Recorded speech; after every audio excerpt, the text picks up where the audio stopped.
Everyone, welcome back. आज की video में हम सीखने वाले हैं एक पोम जो कि है the lake isle of Innisfree. Innisfree एक जगह का नाम है जहाँ पे एक लेक है, एक नदी है। वहीं इनिस्फ्री के अंदर एक जो लेक है, लेक का नाम है आइल। इसे ISLE आइल पढ़ते हैं, एस साइलेंट होता है, ठीक है। तो the lake isle of Innisfree लिखी गई है किसके द्वारा? विलियम बटलर यीस्ट के द्वारा, एक बहुत फेमस आयरिश पोएट है। चलिए बिना देखे हुए हम वीडियो को स्टार्ट करते हैं।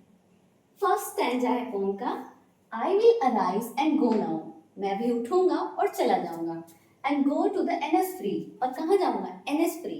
एनिस्फ्री जो जगह है वो उनकी बर्थ प्लेस है, जहाँ पर उनका जन्म हुआ है। And a small cabin built there, और वहां मैं एक छोटा सा घर बनाऊंगा। Of clay and wattles made, जो कि किससे बनाऊंगा? क्ले। क्ले मतलब होता है मिट्टी, क्ले मतलब होता है मिट्टी। विटल्स मतलब होता है जो हम अपने घरों के चारों तरफ ऐसे बाउंड्री सी बना लेते हैं ना, लेकिन वो लकड़ी की होती है, तो लकड़ी की बाउंड्री को हम विटल्स कहते हैं। 9 beans rows will I have there, वहां में मतलब एनएसफ्री में मैं जो, क्योंकि रहूंगा तो वहाँ कुछ खाऊंगा भी, तो खाने के लिए मैं क्या करूंगा? बीन्स उगाऊंगा। बीन्स की 9 रोज बनाऊंगा। 9 बीन्स की कितनी रोज बनाएंगे? 9 रोज बनाएंगे। यहाँ पे देखो लिखा भी है, 9 बीन्स की रोज बनाएंगे। A hive for the honey bee, hive मतलब होता है मधुमक्खी का छत्ता, हनी बी मतलब होता है मधुमक्खी, ठीक है।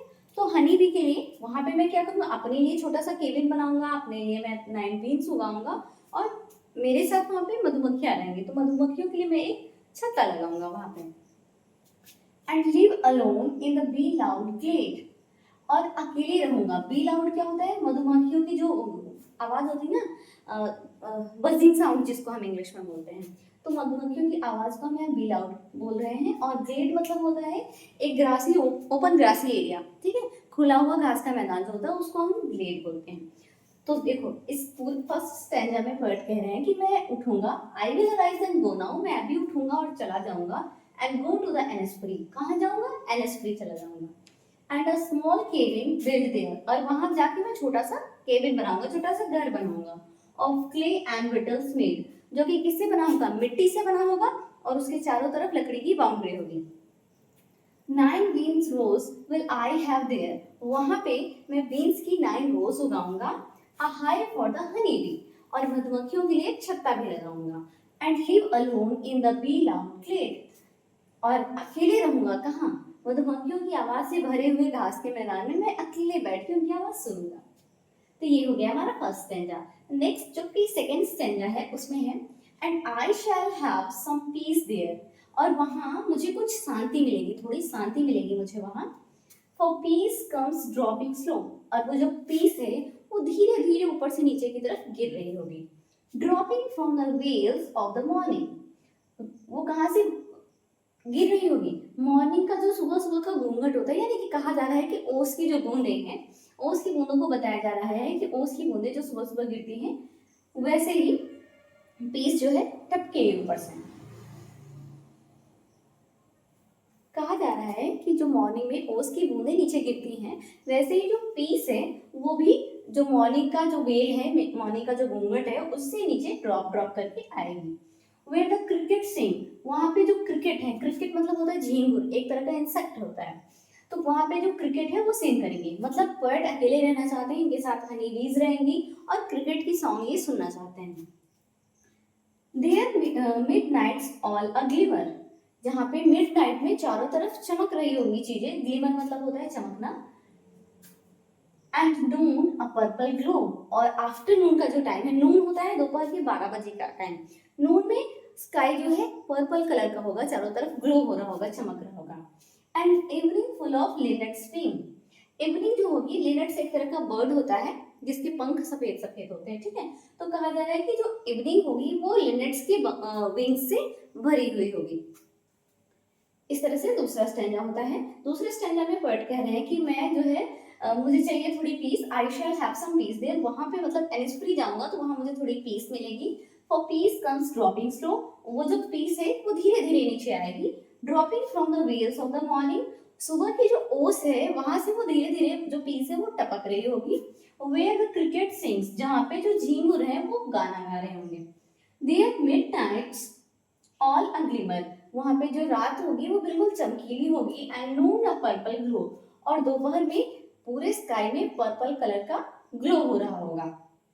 And evening full of linnets wing, और जो शाम होगी वो लिनेट्स नाम का एक बर्ड है उसके पंख से भरी हुई होगी, क्योंकि जैसे शाम होती है ना तो चिड़िया के पंख टूटते हैं, फूल गिरते हैं नीचे, पत्ते झड़ते हैं, तो वैसे कहा जा रहा है कि जो शाम होगी वो फुल ऑफ लिनेट्स विंग्स होगी।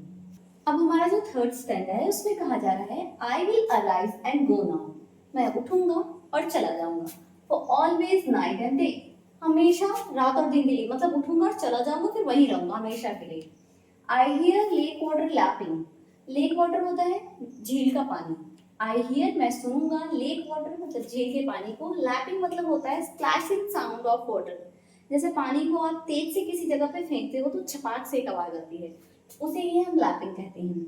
आई हियर मैं सुनूंगा, लेक वाटर लैपिंग मतलब पानी की जो लहरों, जो पानी लहरों के साथ जा रहा है और वहां पे किनारे पे जो पत्थर रखे होते हैं उनसे टकराता है तो एक स्प्लैशिंग साउंड होती है, उसे मैं सुनूंगा।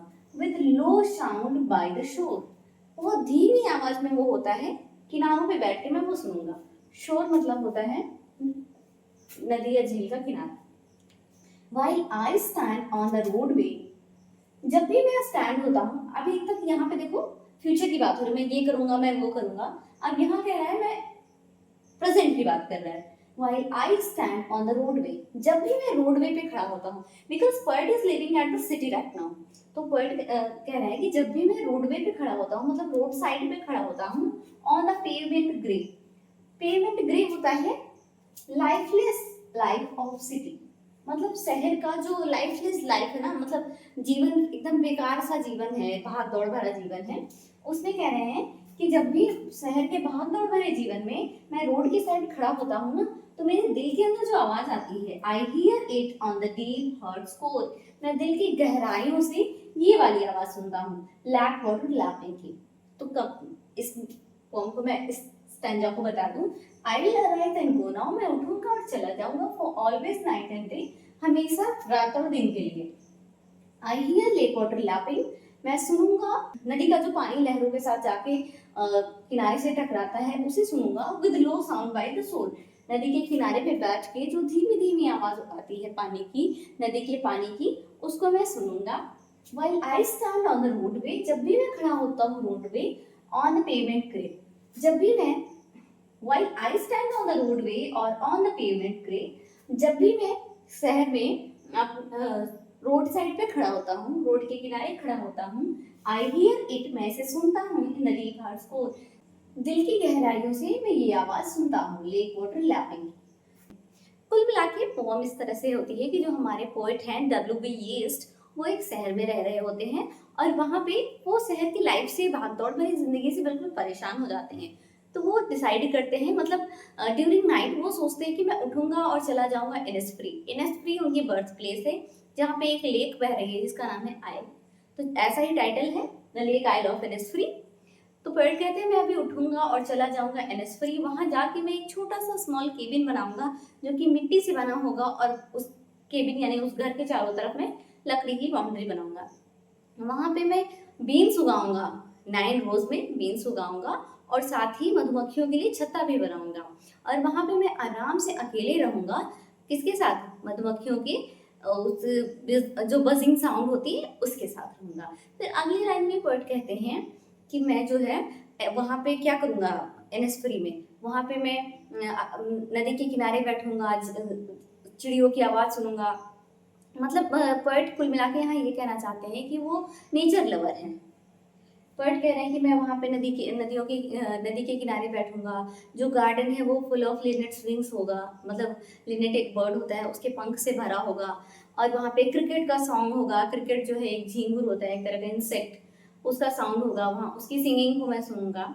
ओवरऑल कंक्लूजन इस पोम का ये है, अगर हम इस पोम का पूरा मीन्स समझें तो वो ये है कि जो पोएट हैं वो सिटी की लाइफ से बिल्कुल परेशान हो गए हैं, वहाँ अब उन्हें पीस चाहिए, वो नेचर से बहुत प्यार करते हैं, इसलिए वो नेचर के पास जाना चाहते हैं, शांति में, सॉलिट्यूड में, पीस में अपनी लाइफ को स्पेंड करना चाहते हैं। दैट्स वाई पोएट इस पोम के थ्रू बताना चाहते हैं कि शहर में वो कितने परेशान हैं और वो गाँव में रहना चाहते हैं। आई होप कि ये जो पोम है लाइन बाय लाइन एक्सप्लेनेशन आपको समझ में आया होगा।